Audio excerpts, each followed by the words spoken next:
건데요. 제가 준비하면서 심장의 혈액순환을 이거를 좀 얘기를 말씀을 드려야 되나 좀 고민을 했는데 부정맥을 말씀을 드리려면 이 부분을 좀 아셔야 될 것 같아서 준비를 했어요. 제 퀴즈가 이게 우리 중학교 2학년 생물 시간에 나오는 문제예요. 뭐냐면 A, B, C, D, E, F의 명칭을 간략하게 쓰시고 심장에 혈액이 순환되는 내용을 간략하게 설명해 보세요. 중학교 2학년 생물과학 시간에 나오는 건데 혹시 기억나시는 분? 내가 중학교 때 이걸 배웠다고? 그렇죠. A는 A 무심방 B 무심실 C 자신감 D 어우 저보다 더 높으신데요? 이게 저는 처음에 헷갈릴 줄 알았어요. 과연 A, B, C, D 중에 어느 쪽이 우측이냐? 어느 쪽이 우측이에요? 그렇죠. A, B, C 중에서 A, B가 우측이고요. C, D가 좌측이에요. 모든 보호의학은 바라보는 시선은 의사 시선이 아니에요. 의사 선생님 시선이 아니고요. 환자의 시선. 여기 계시는 분들이 봤을 때는 의사의 시선으로 보이는 거죠? 그렇기 때문에 A, B가 자꾸 저 양반이 왜 좌측에 있는데 왜 자꾸 우측이라고 그래요? 이렇게 이해하시면 안 돼요. 환자의 시선, 다시 말하면 모든 기준은 해부학적 자세라고 하거든요. 환자에서 봤을 때의 시선을 기준으로 내고요. 그러면 파란색과 빨간색이 심장은 반으로 나눠져 있죠. 파란색은 정맥, 빨간색은 동맥. 정맥과 동맥의 차이점이 뭐냐면 정맥은 인물을 다 완수해서 어느 정도의 영양가 다 소진된 피라고 보시면 되고요. 동맥은 산소를 충분히 공급받아서 이제 열심히 일을 해야 되는 피라고 보시면 돼요. 그러면 혈액이 요 안으로 들어오죠. 요거는 정맥이에요. 그죠? 정맥이 A가 어디?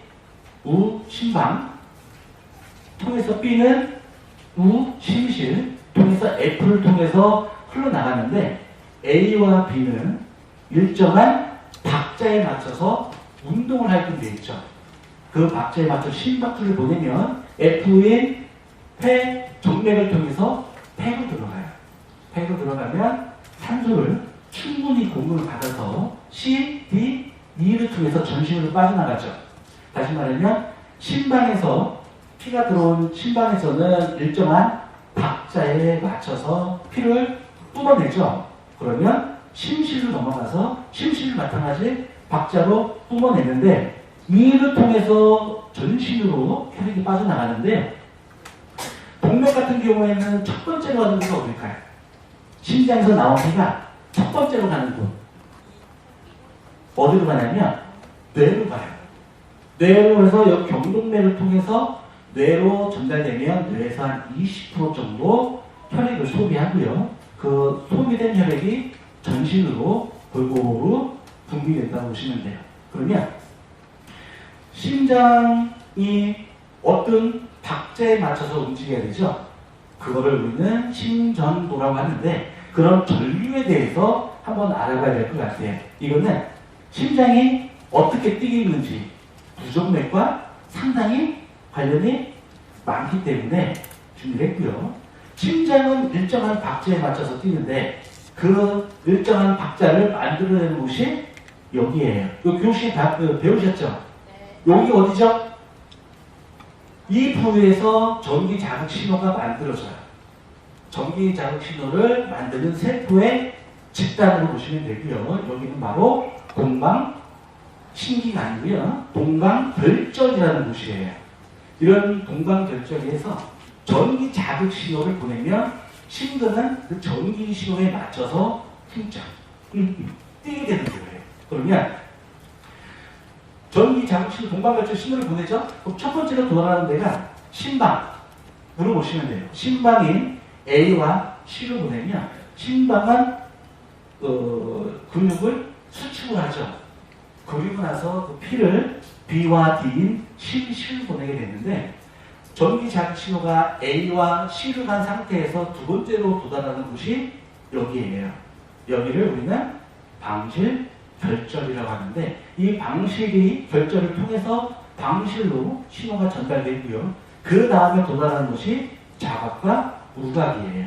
여기에서 말하는 동방결절, 방실결절, 자각은 명칭을 좀 기억을 해 놓으셔야 돼요. 이렇게 심장은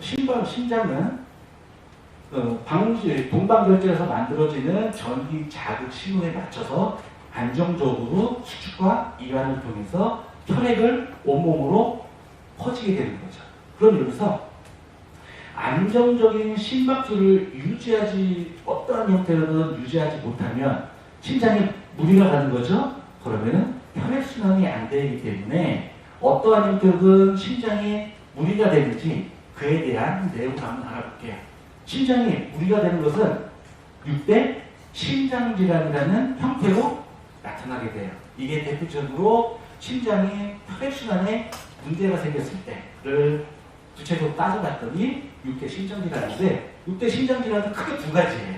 뭐냐면 심근에 이상이 있어서 이완과 수축 작용을 못하는 경우, 또는 심근은 괜찮은데 전류가 전달되지 못해서 전도장애가 발생되는 경우, 이 크게 두 가지로 분류할 수가 있어요. 심근은 집중하고 계신 거죠? 네. 많이 겹치나요? 아니요. 겹치는 것 같은데 표정이 죄송합니다. 네. 심근이 뭐죠? 심장의 근육을 우리는 심근이라고 하고요. 심장의 수축과 이완을 하기 위해서는 이 심근이 움직여야 돼요. 그렇기 때문에 그의 박자에 맞춰서 하는 건데, 이런 심근은 막으로 둘러싸여 있어요. 바깥에 있는 막을 심장막 또는 심낭, 안쪽에 있는 막을 심내막이라고 부르면 되는데, 이러한 심근에 이상이 생긴 거를 심장막염, 이건 뭐냐면 심장의 바깥에 있는 막에 염증이 생겼어요. 심장막염 또는 심박염. 두 번째는 심장 안쪽에 있는 심내막에 염증이 생겼어요. 이럴 때 우리를 심내막염. 여기서 좀 주의할 것은 6대 심장질환과 기타 형태의 심장병의 코드가 거의 비슷해요. 겹친다 보시면 돼요. 하지만 6대 심장에서는 코드가 33에서 4, 5, 6, 7이 빠져있죠. 기타 형태의 심장병은 33부터 39를 심내막염으로 분류하고 있는데, 6대 심장질환에서는 코드가 4, 5, 6, 7은 빠져있어요. 이게 뭐냐면 심장 판박질환이에요. 6대 심장질환에서는 심장 판박질환은 빠져있어요.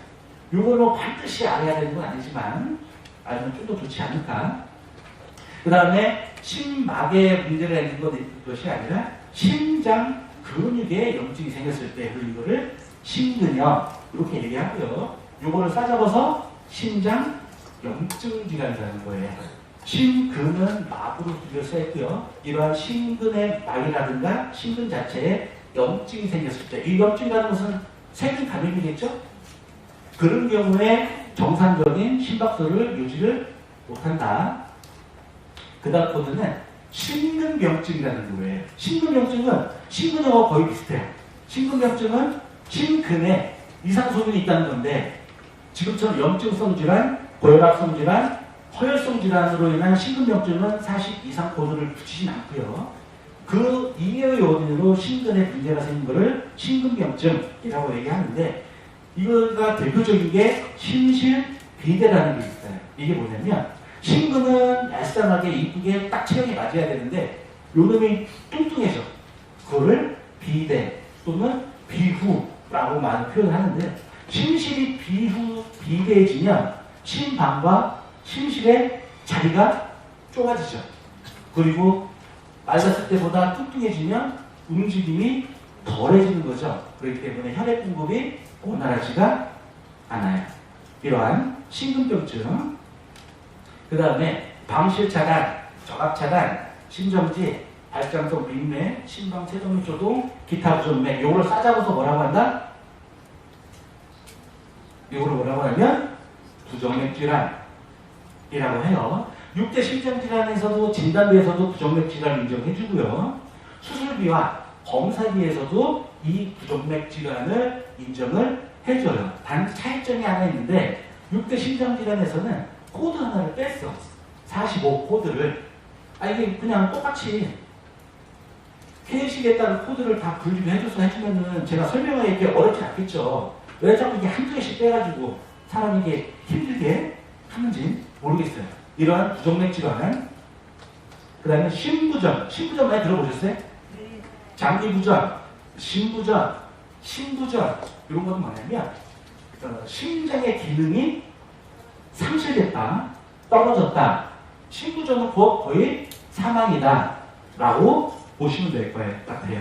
1번부터 8번까지는 기타 형태의 심장병과 코드가 거의 일치한다. 대신에 심내막염에 따른 심장 판박질환만 빼고 6대 심장질환과 기타 형태의 심장병은 똑같다. 하지만 심쿵 진단비는 한 가지를 더 해드리죠.